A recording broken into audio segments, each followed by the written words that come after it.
जलियांवाला बाग के वक्त खान अब्दुल गफ्फार खान ने कहा था, अगर तुम एक भी मुस्लिम की पीठ पर गोली दिखा दोगे तो मैं आजादी की जंग से दूर हो जाऊंगा। 2 दिन तक पोस्टमार्टम चला। 66 मुस्लिमों के सीने पर गोलियां चली थीं, पर एक भी गोली पीठ पर नहीं लगी थी।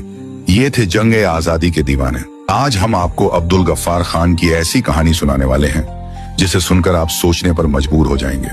क्या आपको पता है अब्दुल गफ्फार खान की आखिरी ख्वाहिश क्या थी और भारत सरकार ने उनको सबसे बेस्ट कीमती रत्न भारत रत्न क्यों दिया था?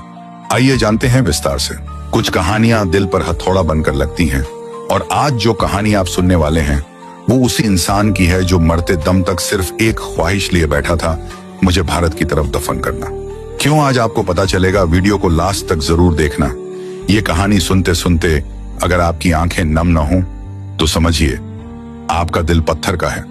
आज बात उस इंसान की जिसने जिंदगी भर अहिंसा की राह चुनी, लेकिन अंत में उसे ही अपनों ने पराया कर दिया। उसका नाम था खान अब्दुल गफ्फार खान फ्रंटियर गांधी। सबसे हृदय विदारक सच एक बार उनसे पूछा गया, खान साहब जिंदगी में सबसे बड़ा दर्द क्या मिला? उन्होंने दूर कहीं देखते हुए कहा, मैंने हिंदू मुस्लिम को भाई बनाने की कोशिश की, लेकिन मेरे अपने ही मुझे अपना न समझ सके। ये कहते हुए उनकी आंखें भर आईं। जो सुन रहा था वो भी रो पड़ा। वो दिन जब गोलियों के बीच खड़ा रहा एक अहिंसक पर्वत ब्रिटिश फायरिंग कर रहे थे, लोग मर रहे थे, सड़कें खून से लाल थीं, लेकिन खान साहब चिल्लाए, हथियार कभी मत उठाना, हमारी ताकत हमारी इंसानियत है। उनके अनुयायी गोलियां खाते रहे और वो हर गिरने वाली लाश के साथ अंदर से टूटते रहे। पर असली दर्द तब मिला जब आजादी के बाद भी उन्हें कैद कर लिया गया। हाँ, ये सच है। पाकिस्तान बनने के बाद खान साहब को ही भारत का एजेंट कहकर जेल में फेंक दिया गया। जिसने उम्र भर इंसानियत सिखाई उसी को देशद्रोही कहा गया। उन्होंने कहा, सच कभी सस्ता नहीं होता और मैंने हमेशा सच खरीदा है।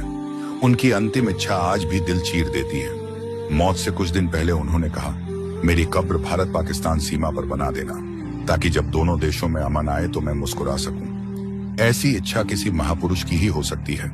अगर आप इंसानियत पर विश्वास रखते हैं तो इस वीडियो को शेयर कीजिए।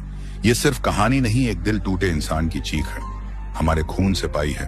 तुमने आजादी हम ही से पूछते हो, तुम हमारा हिक्कू क्या है?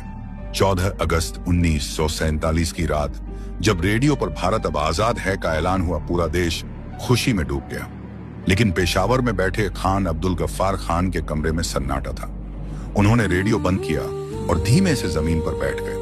कुछ देर बाद उन्होंने अपने साथियों से कहा, मैं एक आजाद भारत में मरना चाहता था, लेकिन शायद मेरी किस्मत में बांटा हुआ हिंदुस्तान लिखा था।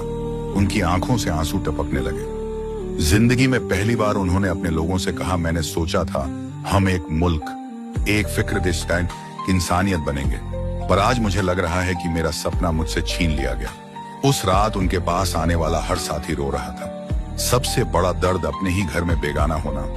भारत से मोहब्बत का ये आलम था कि वो हमेशा खुद को हिंदुस्तान का सिपाही कहते थे, लेकिन बंटवारे के बाद उनकी ख्वाहिश थी कि उन्हें भारत आने दिया जाए, पर उनकी राहों में सियासत की दीवारें खड़ी कर दी गई। एक दिन उन्होंने अपने बेटे से कहा, बेटा, मैंने पूरी जिंदगी इंसानियत का संदेश दिया और आज इंसानियत ही बेबस लग रही है।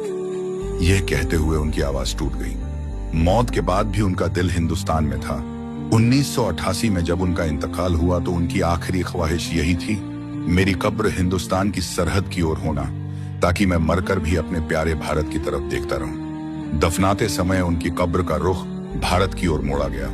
उस पल हर आंख रो रही थी, क्योंकि एक ऐसा इंसान चला गया जिसने अपनी पूरी जिंदगी देश, इंसानियत और शांति को दे दी और बदले में सिर्फ दर्द पाया। दिल रो रहा है। साल 1987 में पहली बार किसी गैर भारतीय को भारत सरकार ने भारत रत्न से नवाजा। भारत का सर्वोच्च नागरिक सम्मान प्राप्त करने वाले यह शख्स थे खान अब्दुल गफ्फार खान, जिन्हें बाचा खान और सीमांत गांधी के नाम से भी जाना जाता है। पाकिस्तान के संस्थापक और संविधान सभा के प्रमुख मोहम्मद अली जिन्ना ने उन्हें चाय पर बुलाया। इस मौके पर उन्होंने गफ्फार खान को गले लगाते हुए कहा, आज मैं महसूस कर रहा हूं कि मेरा पाकिस्तान बनाने का सपना पूरा हुआ। 5 मार्च 1948 को खान अब्दुल गफ्फार खान ने पहली बार पाकिस्तान की संसद में भाषण दिया। उन्होंने स्वीकार किया कि मैंने भारतीय उपमहाद्वीप के विभाजन का विरोध किया था। उन्होंने विभाजन के दौरान हुए नरसंहार की तरफ सांसदों का ध्यान खींचा। लेकिन ये भी कहा कि अब जब विभाजन हो ही चुका है तो अब लड़ाई की गुंजाइश ही नहीं बनती। बादशाह खान और पाकिस्तानी सरकार के बीच सुलह बहुत दिनों तक नहीं रह सकी। ब्रिटिश सरकार के जाने के 10 महीनों के अंदर ही बादशाह खान को देशद्रोह के आरोप में पश्चिम पंजाब की मोंटगोमरी जेल में 3 साल के लिए भेज दिया गया। 1961 तक बादशाह खान पाकिस्तान की सरकार के लिए एक देशद्रोही अफगान एजेंट और खतरनाक व्यक्ति हो गए थे। हालात ऐसे बने कि उन्हें पाकिस्तान छोड़कर अफगानिस्तान में शरण लेनी पड़ी। विभाजन के बाद भले ही खान साहब को पाकिस्तान जाना पड़ा, लेकिन उनका दिल हमेशा हिंदुस्तान के लिए ही धड़कता था। कमेंट में हिंदुस्तान जिंदाबाद जरूर लिखें। वीडियो अच्छी लगे तो प्लीज वीडियो को ज्यादा से ज्यादा शेयर करें। दोस्तों, इस वीडियो की पूरी जानकारी विश्वसनीय स्रोतों, ऐतिहासिक ग्रंथों, गूगल और एआई जनरेटेड स्क्रिप्ट्स के आधार पर तैयार की गई है। इस वीडियो का उद्देश्य सिर्फ ज्ञान और जानकारी साझा करना है। इसका किसी भी धर्म, जाति, संप्रदाय या व्यक्ति की भावनाओं को ठेस पहुंचाने से कोई संबंध नहीं है। अगर इस वीडियो की किसी बात से किसी की भावनाओं को ठेस पहुंची हो तो हम दिल से क्षमा चाहते हैं। हमारा मकसद सिर्फ इतिहास और तथ्यों को समझाना है, न कि किसी का अपमान करना। धन्यवाद।